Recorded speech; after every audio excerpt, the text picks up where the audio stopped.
Hi there, it's Thursday. Yay! We are concluding our gut health series today.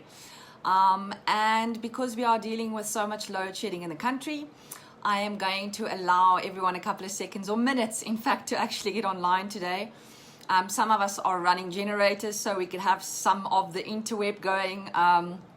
It's tough working in this country when you don't have the internet when you're running an online business, but we always make a plan. South Africans are very fruitful like that. So welcome to today's live. I'm going to, as I said, give you guys a couple of minutes to just log on. And while people are logging on, I'm probably going to ask you to, at least just in the comments, I've got a little bit of a challenge for you today. I would like you to post something in the comments for me, and I'm going to do that because I find it really interesting to see what people actually know of fermented foods and how they perceive them, and whether they know whether they're good or not good. So if you've just joined, welcome. Let's allow the people to come in. And my challenge for you today is in the comments. Please go say hi. And then if you can just go and put there either a number 1 or a number 2, that's going to be your answer. The question you need to answer for me for this challenge is the yogurts that we buy on the shelves in the shops, they are actually good for my gut health. Yes. So if your answer is yes, they're good for your gut health, please go into the comments section and put in a 1, number 1. Oh, more people joining in. Brilliant. I'm going to actually start off slower today. Thank you for everyone joining my live this week. I am allowing people just to get some time to get online. A lot of us are running on generators with all the load shedding that's going on. And I presume my internet will actually hover a bit today. So we are going to slow it down a bit just to make sure that everyone gets all the information. I'm also going to pre-warn you, I have got quite a lot of ground that I would like to cover today because it is the series conclusion. Set out some time. If you don't have enough time to watch right through to the end, remember I'm going to put them in my YouTube channel so you can go and recap. So let's just get back to that challenge for all of you that have just joined in. Say hi in the comments. Please let those hearts come in. It's really exciting. It's like I have my own fanfare. But basically go and put in the comments. You're either going to answer a number 1 or a number 2. I should do that. 1, 2.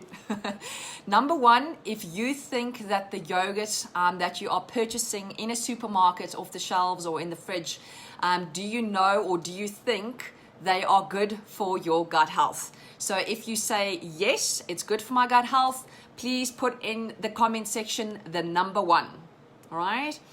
If you are in two minds because you know about some other things or you've done some research and you actually believe that the yogurt you buy off the shelves in the supermarkets are not necessarily bad for you, but are not really beneficial to your gut bacteria.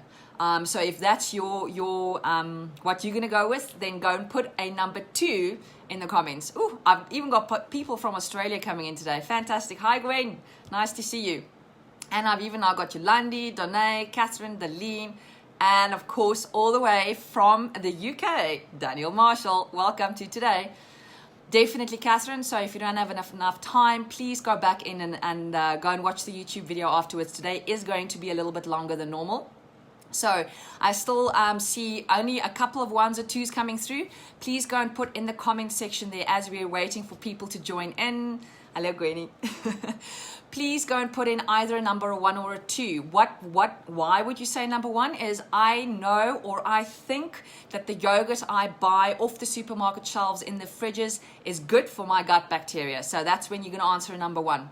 If you are someone that is in two minds about it because you have done some research and you feel that what we're buying in the supermarkets is, I'm not going to say bad for you or detrimental to your health or your gut bacteria, but is probably more neutral and is not necessarily beneficial for your gut bacteria. That's when you're going to answer number 2. Okay, so keep those 1s and 2s going as you are coming into this talk today.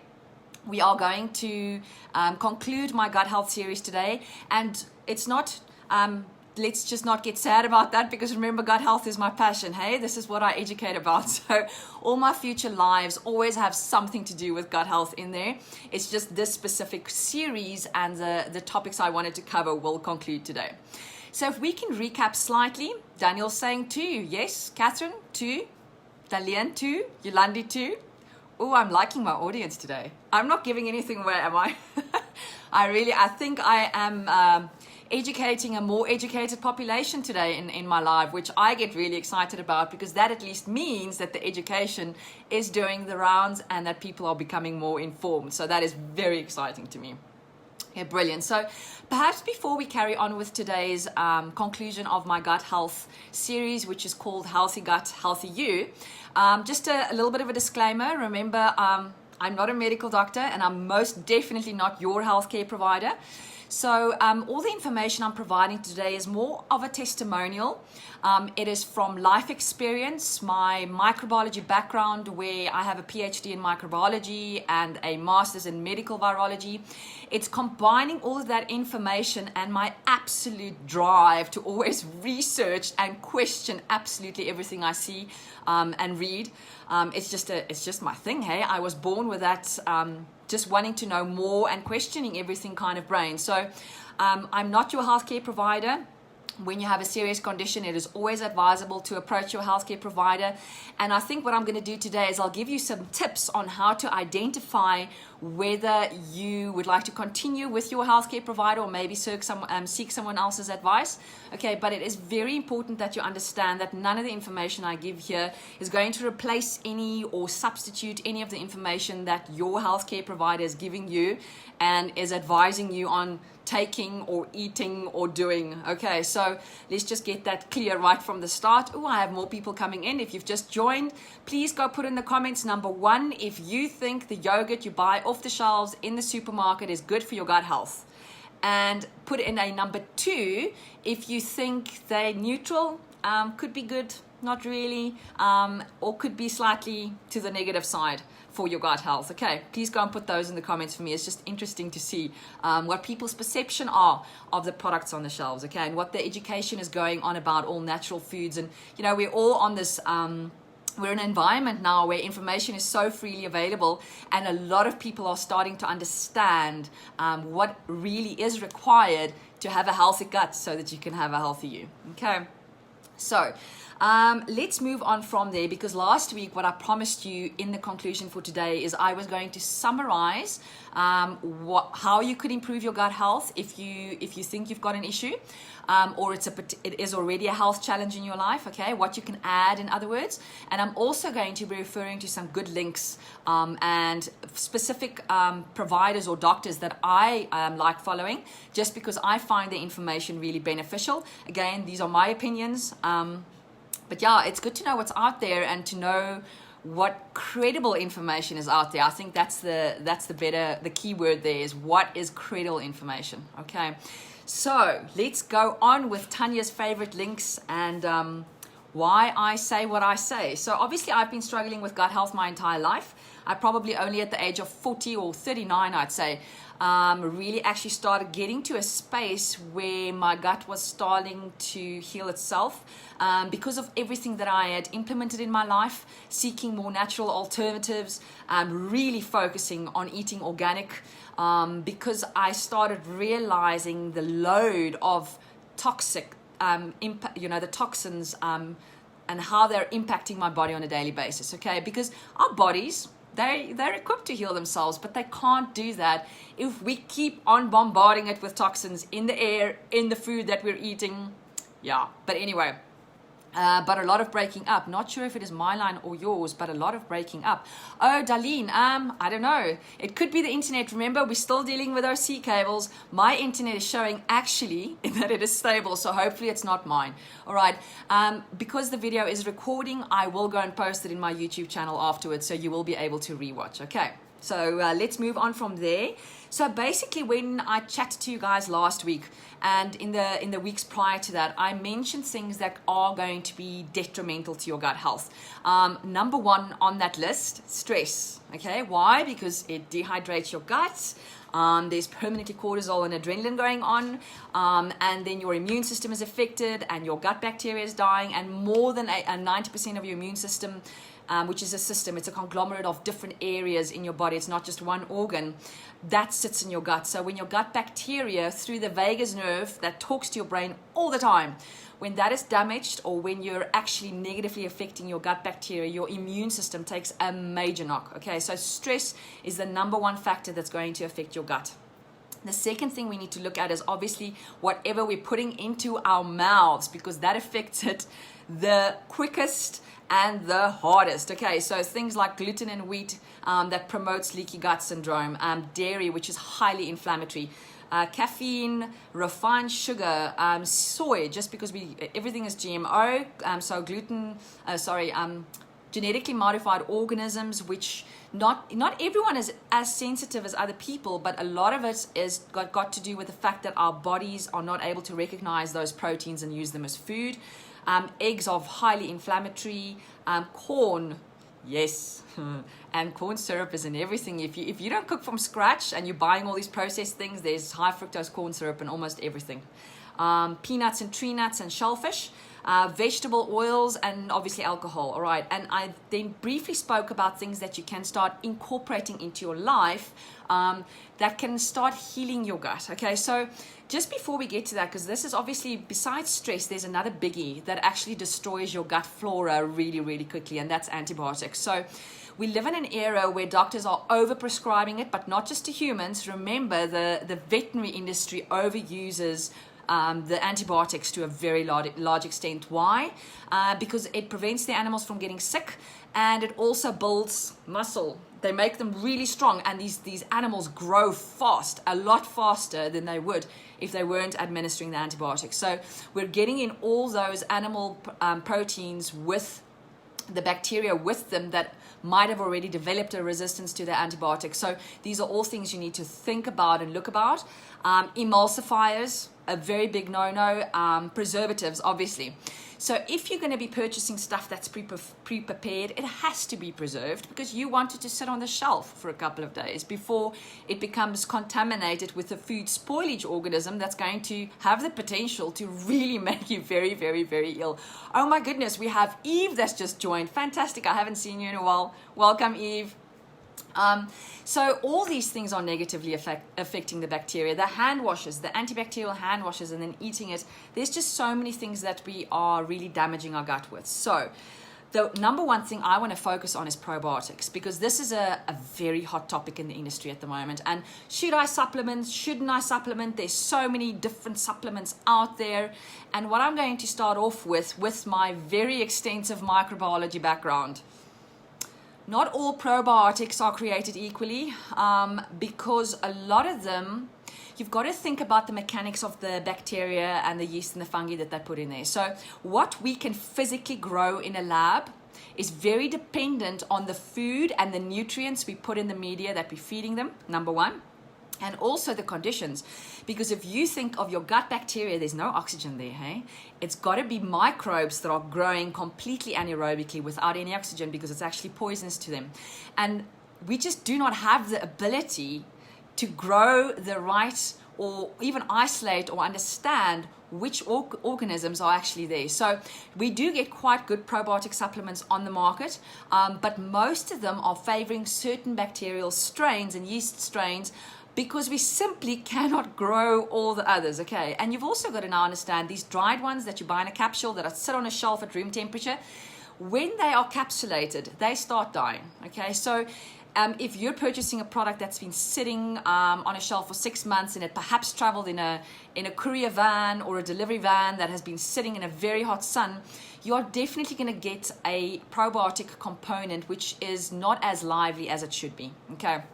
Another thing, on that same inverse, obviously, the ones you get, the liquid ones are probably a little bit more beneficial because they're still alive, okay? Those hochos are still growing, okay? And the ones that are kept in the fridge, because that also means that they haven't preserved them. So there's various good brands out there. The really cheap ones you've got to think about, okay? Specifically with regards to the CFUs, the colony forming units that they are reporting, because it's not necessarily that those organisms are still going to be alive when you get them. Okay, so my go-to is always think fermented foods, because then these things are alive. And this is where my yogurt question is going to come in. Okay, so if you're buying yogurt off the shelf, or off the fridge shelf, I should say, in a supermarket, okay, and you can actually physically put that yogurt in your fridge, and that container, say you're not a very good yogurt eater and you perhaps eat once a week, I don't know, and that yogurt is now 3 weeks old, okay, if that lid is still sitting tight on that yogurt and it hasn't blown up and probably exploded in your fridge, do you think that there's still live bacteria in there? So if you answered one, I'm afraid you're wrong. It is number two, because a lot of the store-bought yogurts we buy, they actually put an additional preservative in there after the fermentation has been completed. So in other words, it's already made the thick viscous liquid that we so love as yogurt, which is problematic to certain people, because remember, milk, dairy products is a very inflammatory food. But now they're adding a preservative so that that thing can sit on your fridge shelf for 2 to 3 weeks. So what you're getting in is a very, very low count of bacteria and yeast, and it might not actually be nowhere near what you actually need to replenish the gut bacteria. And things like lactobacillus, which we very much need, actually die off, and they need to be replaced. So if you're not continuously supplementing with either a supplement or with fermented foods, you're going to sit with some issues, right? So if you're thinking you're at a health food store and it's very clearly says no preservatives added, be sure to understand that your yogurt is not going to last past 3 or 4 days. You're going to have to eat it really quickly, and then that lid's going to fly off because it's still busy fermenting. Those bugs in there are still growing, and that's exactly what we need. Okay, so there was that trick question, your health challenge that I put into the comments for you. Okay, and then I've got 2 more options here, right? So there's quite a lot of talk about sauerkraut, kefir, which is a fermented water drink or milk drink. And then obviously you've got things like kimchi. There's so many amazing fermentable foods out there, and they're very easy to produce at home as well. You just need to sort of know what to look out for. Like if you've got some black mold on there or some blue mold, chuck it out, don't eat it. I could perhaps maybe have a live one day teaching you which references to use on how to grow these things, but I've got 2 here. So this is the one that I make. The labels on here are just from an old bottle because I recycle my glass bottles. But this is literally cabbage and Himalayan salt. There's nothing else. I don't put any other bacteria in there. I don't put any preservatives in there. And I obviously ferment it for a good couple of days and then I bottle it. But I like to add things like coriander seeds and cumin and chili. Very slight amount. You need so little of it because obviously those are flavors that I really, really enjoy. Okay, so I make more of a sort of flavored sauerkraut, okay? This is one I bought from a shop the other day just to see what was in it. This I got from a health store, okay? This is not bought off a supermarket shelf, which is sitting at room temperature, because they will contain sodium benzoate, citric acids, and a number of other preservatives. And remember, as just for the yogurt, as soon as they put that preservative in there, they're killing off every single organism in that bottle. Okay, so what you're actually then eating is frot cabbage. Okay, there's no other way to put it. You're eating frot cabbage and there's absolutely no benefit to it because you've already killed all those very good bacteria that you were supposed to replenish your gut system with. So this one from a health food store, keep refrigerated. Once opened, consume within 14 days, which is a very good advice, by the way, because it can become contaminated because there's fungal spores flying everywhere. So as soon as you open it in your kitchen, very likely that something falls in there and actually starts growing. All right, they say it's raw sauerkraut, and ingredients cabbage and Himalayan salt, and you can see 0 preservatives added, so this is a good guy. So you can't go and eat the whole thing because you're going to probably explode, okay? Don't do that on your first day. If you're new to eating fermented foods, don't go more than a tablespoon. It's also probably advisable to do it in the evening with your dinner because you are going to have some kind of detox effect, and it's better if you're sleeping while you're having probiotics. And what do probiotics actually do for you? So you now all know I like natural fermented stuff more than I like the supplements. Because of my gut health, I actually do need to take supplements. So I could guide you in the right direction of which are good ones and which are not. But because I'm not endorsed by any brand, these are my opinions only. So I'd prefer if we have like a one-on-one conversation and we connect that way so I can let you know what to look out for. Also, working in the garden, by the way, is a very beneficial way to get good gut bacteria into your tummy because they're in the soil as well. So while you're working in the garden and all these like dust particles are going into the air, these beneficial microbes actually do enter your mouth. They maybe go and sit on your face, and then you're like sweating, and then you're like smearing it, and it's going in everywhere. That's a very good way. And that we used to do that as children, play in the mud. Very good way to seed your gut bacteria, okay? But obviously that initial gut bacteria source comes from when you are born, and it comes from your mother's vaginal passage, all right? And if you were born through a cesarean, you probably will have gut issues because you'd never had that inoculation in the start, and that's how your immune system starts building. Different topic, different day. Right, so what do probiotics do for you? They support your immune system. They digest the fiber that you actually take in. They make beneficial acids. Now, this is really important because they make things like lactic acid and butyric acid, all right? Oh, I can see some more hearts and likes coming up. Fantastic. If you've just joined, welcome, welcome. You'll be able to catch the recap in my YouTube channel later. But lactic acid we need as a defense mechanism against pathogens in our guts, all right? So now you can see the good guts bacteria are there. They chow the fiber, the insoluble fiber and the carbohydrates that they eat, okay? And they're making these molecules for you that are so beneficial because now they can ward off other pathogens, okay? They also help you make B vitamins and vitamin K. And vitamin K has got a lot to do with circulation and how quickly your blood clots, those kind of things. B vitamins, we can't get enough of B vitamins, hey, because there's just so much stress. And remember, if you don't have enough B vitamins, you're going to really suffer from some emotional conditions because you need those B vitamins to keep you going during stressful events. They also recycle bile. Now, if you don't know what bile is, it's that yellow stuff that you sometimes, if you've become ill from a food pathogen, when there's nothing left in your tummy and you're hurling, that yellow stuff that comes out, that's bile. That's basically a detergent that sort of breaks up fat from everything that you're eating, okay? And we don't produce enough bile. It actually gets recycled in a way. And the gut microbes recycle it. So if you don't have good gut bacteria balance and there's not enough of them, your bile is not going to be recycled efficiently enough. And what does that mean? You're not going to have enough bile, which means your nutritional benefits are going to go down because you're not actually able to digest your food properly. Okay. The good gut bacteria or the probiotics actually allow regular bowel movements, and I cannot tell you what percentage, but it is a very high percentage of people who are not actually able to eliminate as many times as they should in a day. So regular bowel movements, that's the way we get toxins out of our body, especially, there's sweat too, but that is our main way.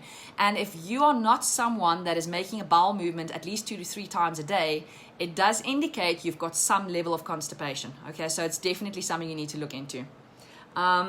They also help you to make amino acids, and I'm just going to name one of them. It's called L-tryptophan.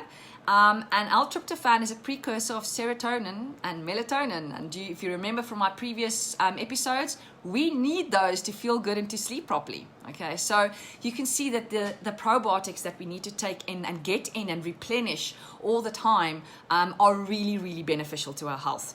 So on that side, when are probiotic fermented foods or supplements not good for you? When you have SIBO, small intestinal bacterial overgrowth, or candida. Okay, why? Because then you already have too many bacteria and they're growing in the wrong part of your gut system, okay, in the small intestine. So when you are going to then up your fiber and your probiotics, because now you're thinking you're doing a good thing, what happens is those bacteria and the candida, for instance, in your small intestine, they then start to ferment the fiber, and then they actually produce more gas in an area in your gut system where they shouldn't be, and that is going to cause quite a lot of serious pain and cramping and bloating. Okay, so if you have been diagnosed with either of those, best get them sorted out first before you start going the probiotics route. Okay, if you are on antibiotics on a routine basis, if you're eating preserved foods all the time, then investing in a good probiotic or starting to learn how to make fermented foods at home is really, really going to be beneficial for your health and just support all those good guys. Okay. All right, so let's move on to some of the other things that I mentioned. We talked about SIBO, probiotic supplements, and the fatty chain acids that they produce. Okay, so foods that are anti-inflammatory, that are really good. I'm thinking aloe vera. Now, aloe vera is a very nice juice that you can add to your smoothies in the morning because it is very soothing to the gut. It detoxifies, it fights infection, and it actually also increases motility, which is really good because we need that to be able to eliminate all our toxins that we're taking in on a daily basis. Ginger, as well as peppermint, reduces intestinal gas and it soothes the intestinal tract. Turmeric, we can never get enough of turmeric. I love turmeric. Very anti-inflammatory, and it's an antioxidant, so overall health, but also really good for your gut health. Other things that are really good are things like celery juice. There's a reason why everyone is doing the celery juicing. It breaks down pathogens and it helps it flush from the body. Then there's actually talk about marshmallow root. Now, these are not the marshmallows you buy in the packets off the shelves, okay? But actually, the original marshmallows came from the marshmallow plant, right? But marshmallow root actually contains proline, which is also an amino acid. And this helps protein in the body, or it helps build protein for tissue repair. So that's why that's really good for your gut health. There's also things like slippery elm, which soothes the gut and throat and it calms reflux. Dietary supplements, L-glutamine. Okay, now this is one I had to take quite routinely in the beginning when I started looking at my gut health. L-glutamine is the number one supplement that comes up when you've established you've got leaky gut, okay? And the reason for that is it's an amino acid that rebuilds the mucosal lining of the gut. And it's also the preferred food of some of the beneficial bacteria in your colon. You can buy it as a powder or as a supplement, okay? It's got like a sweetish taste to it, and it's best to take it early in the morning on an empty stomach. It also gives some kind of lining. So L-glutamine is definitely something you need to look into if you have been diagnosed with leaky gut syndrome. And then one more thing that a lot of people do seem to mention is digestive enzymes. So I'm in two minds about digestive enzymes, okay? So digestive enzymes are really beneficial for the larger chunk of the population because after 30, we actually start having a decline in producing digestive enzymes. So even if you're eating the best organic food out of the best soil, and you're exercising and you're decreasing your alcohol and your caffeine intake, your digestive enzymes are less, which means you're digesting the food less efficiently, which means you're taking up less nutrients. So in most of these cases, a lot of people find it really beneficial to add digestive enzymes because basically that helps you to digest your food. What do you call it? It's in the name there, okay? The only issue with that is a lot of these anti-gluten complexes that they put in there, because there's a lot of people that have issues of digesting gluten, is that most of these enzymes are grown by bacteria or fungus on a substrate which consists of wheat and soy. So the microbes grow on these substrates, and they actually only start secreting those enzymes because that is their food, and they make the enzymes because they want to digest the wheat and the soy. So even if the product on the label says does not contain gluten, be very, very warned. If you've got an autoimmune condition called celiac disease or an excessively sensitivity to gluten like I do, where you react to even the fermented products of wheat and soy, a digestive enzyme complex is probably not going to be working for you. So in this case, again, very, very important. Do please work with your healthcare provider, because there might actually be options out there that don't contain that part. And if you're celiac, you're never going to eat gluten anyway. You are going to be avoiding it. So if you can get a digestive enzyme complex which doesn't have the component of the anti-gluten complex, they sometimes call it, or now I want to say the word in Afrikaans because I did my PhD in Afrikaans. Hang on. Amyloglycosidase, all those enzymes that are actually digesting the starches and those kind of things, what they are doing in there is they help you digest the gluten. My problem with that is if you're going to react against the fermented products, those specific digestive enzyme complexes are actually going to make you ill. All right, so just be warned. That's like a contraindication there that I've just pointed out to you. Make very sure if that product says does not contain gluten, but produced using wheat and soy, do not touch it if you've got celiac disease, okay? All right, let me just check if I've mentioned everything there. Oh, and then we move on to my most favorite, essential oils. Okay, so I'm a very firm believer in essential oils. I use them around my house for cleaning. The reason why, because it actually allows me to decrease the toxins in my home. They also support my health on a daily basis in a daily wellness routine. It has allowed me to come off quite a few medications. I don't, for instance, drink anti-inflammatories anymore or painkillers because I can reach for an essential oil. They work really well aromatically, very fast, very good when you apply them topically. And essential oils that are very beneficial for gut health, and I think this is probably the last puzzle piece that sorted me out, are essential oils of ginger, fennel, coriander, peppermint, tarragon, anise, and caraway. Because what they do is they're all anti-inflammatory. They reduce bloating, which is what most people suffer with when they have got gut issues. There's also some other research that shows that lavender soothes the nervous system. Oregano and thyme helps our bodies kill gram-negative bacteria. They're nature's antibiotics. Rose geranium are very good for healthy gut bacteria. It helps them proliferate. Clove is very good for bowel movement. And the reason for that, if you remember back from one of my previous lives, is clove is actually helping you detox because it helps get rid of parasites. Turmeric and ginger heals the stomach lining. And lemongrass and melissa because they are so very good for bringing down inflammation. And most gut issues are actually as a result of inflammation. So those are like my favorite essential oils. I use them quite often for my gut health and to support my gut health. It really has assisted me. So in summary, what I'm going to say, the number one ingredient for you to support your gut health so that you can be a healthier you, because remember, it's going to affect your mind as well. Hey, those feel-good chemicals, because they're producing those neurotransmitters. Your brain is producing the neurotransmitters when the gut bacteria send the signals to your brain via the vagus nerve. So you are going to feel a lot better about life, and you're going to have less bloating and all those kind of things. And then basically from there, I've lost my train of thought there. Okay, let's carry on. Sorry about that. We just had a Swiss cheese moment. Okay, fantastic. My brain is going with the internet. Okay, but on a daily basis, your number one thing is commitment.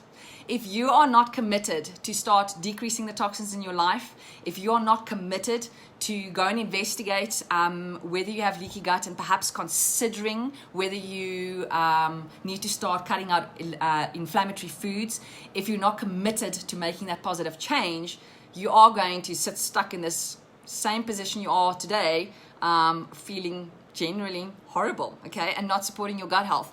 And so many diseases, there's so many science coming out linking a lot of autoimmune conditions and just general conditions to the fact that we have poor gut health. Okay, so now we're going to go to all those important information links. Okay, so these are my links, my opinions, people that I like, people that I follow, diagnostic tests that really helped me along the way. So my opinion, please. Okay, I think that before we get to that, my advice would be is to find yourself an integrated health practitioner. They're sometimes called family health practitioners or functional medicine. And the reason why I'm saying that is these guys are really open to implementing more natural sort of techniques, supplements, those kind of things into your life. Why? Because they did study medicine for all those years. They are really, really amped to help you, but they realized that there was a missing link. All of these professions actually went and specialized in using food and supplements as medicine because they understand that we are holistic and we can't just be treating symptoms, and we need to find the root cause. And mostly these root causes of all these diseases is gut health, the poor foods that we're eating, all the toxins that are going into our body. So go and find yourself a person like that because they are really, really very equipped to help you along the way. They're very aware of the research going around, all the diagnostic tests that are available. Because remember what I said in a previous series or previous episode, on paper, my blood test showed that I was 100% healthy, and there was absolutely no way that I was 100% healthy, okay? So through finding, in my case, it was an integrated health specialist, through finding a person like that was able to do all the routine normal blood tests and check my vitamin levels and my hormone levels and all those kind of things, because they were then able to do food sensitivity testing, checking all those kind of things holistically. I could go onto an elimination diet to try and cut out the foods that were causing sensitivities to me at that stage and inflammation, because remember, chronic inflammation, on cancer.org's website, chronic inflammation causes cancer. And that was not a route I was going to go and follow. Okay, so through the help from these amazing doctors and through doing these tests, I've been able to get to a stage now where my gut actually feels like I don't need all the supplements every day. I'm eating really, really healthily. I'm doing quite a few techniques to bring down stress levels. Remember, I'm a recovering A-type personality. So things like yoga, meditation, anything that is mindful, it doesn't necessarily mean that those are the things that you need to do and incorporate in your life, but finding things that are mindful and help you to bring down your stress levels or to bounce back after a stressful event. Incorporating essential oils into your life that can just bring your mood up, elevate it, give you motivation again. All those things are going to play a really important role. So those are the doctors that I spoke about. Okay, and then in one of the previous episodes in this series, remember I referred back to the environmental work group. That one was called Skin Deep, specifically where you can go and input the toxins that you read on labels, or anything that you read on a label. They're not all toxins, but go and input the ingredients on that website and see what they're actually there for and whether they are going to cause you more harm than good, because then you can make an informed decision on whether you're going to eat that product or whether you are going to put that product on your skin or not. Okay, things to look into for food sensitivities. Go and Google WellPro, ImmuPro. Okay, those are IgG food sensitivity tests. And I think what's really important there to highlight is when you do these tests, obviously my background allows me to understand these things because I developed ELISA's post-grad. So I know that these tests can have false positives because there's cross reactions. But what these tests are more aimed at is seeing how many foods you are sensitive to, because what that could actually mean is that no, Tanya's not actually sensitive to 25 out of the 299 foods that she tested. Actually, she's got leaky gut syndrome, which means that my gut is permeable and that mostly everything that I'm eating on a more routine basis, so repetitive eating, is actually resulting in my body seeing those things as foreign invaders and producing antibodies to go and attack them, going into this whole autoimmune cycle. Okay, so therefore, you can't just have your blood tested and get these results because you're not going to know what to do with them. You need to find yourself a healthcare provider that is going to be able to relay those results to you in a practical manner, so you understand what they mean and how you can incorporate a good diet then or lifestyle to actually be eating the foods that are beneficial to your health, your body type, your blood group, and not just this fad diet that you're finding on the internet. All right, guys that I really like, that I follow, Dr. Eric Zielinski, because he's a public health researcher, and what the beauty is about that is he doesn't endorse any kind of brand of anything. He does the research because as scientists we scrutinize everything. We double question, triple question everything, and he's one of those guys. So he goes through the research and he then goes and puts out information out there about which essential oils are good for certain health challenges and how to support. So he's a very good guy to go and follow, Dr. Eric Zielinski. I also like Dr. Eric Berg. He's very much about keto, but I think he is one of those guys that is, in a very short time, he's got these short videos. He's very equipped to, in layman's terms, explain to you how certain systems in the body work, especially why things like intermittent fasting, which is another technique that has changed my life dramatically, how something like that physically affects your body, so you can understand the science behind why these things work or why they won't work for you. Okay, so that's definitely a guy to go and look up. There's also quite a few research sites that I use. I obviously love PubMed Central because that's where all the scientific research and peer-reviewed journal articles are listed in a database. Okay, greenmedinfo.org is another good one. And aromaticscience.com, that is a database of articles specifically based on the aromatic compounds of plants, which I really love. Okay, so that was a heck of a mouthful, a very long one, but I'm very glad we got to the end of that. So thank you so much for joining me in my series about gut health. It is my passion. And if you are one of those people that wants to delve in a little bit deeper, more into detail than what I discussed in this series, please connect with me. You can either do that through my website, botanicame.com, or you can reach out to me via Facebook in my messenger. Just pop me a message. Private message is fine, and let's connect. Maybe we can arrange a consultation where I can maybe provide some advice and tell you about my journey a little bit more, because it could be that whatever I have to say could definitely benefit you too. And then, I see Alison, vrot cabbage. For those who do not understand, Afrikaans is what South Africans all use instead of the word other. I love that. Thank you for commenting, Alison, and helping people out with my Afrikaans. So basically, come connect with me. This is what I do. This is my passion. I would really like to assist you with your gut health. And let's talk about it, because the more we talk about these things, I mean, when I grew up, having a bowel movement was like, oh my goodness, girls don't do that. And I think a lot of that is emotional memory instilled in me, and I think that's got quite a lot to do with gut health as well. So there's so many different genres that you can tackle this health challenge at. So connect with me. Maybe we can get you on the right route, and I can give you my links, send you in the right direction, or connect you with the right people. All right, so thank you for joining. I will be back next week for a live possibly a gut health topic, possibly not. I'll still determine. I will obviously let you know what next week's topic is going to be just before the time. But I do hope I see you guys back here. And if there's any of these episodes that you missed, I'm going to be posting my YouTube link for the channel that it's in the comments. And yes, thank you for joining. Cheerio.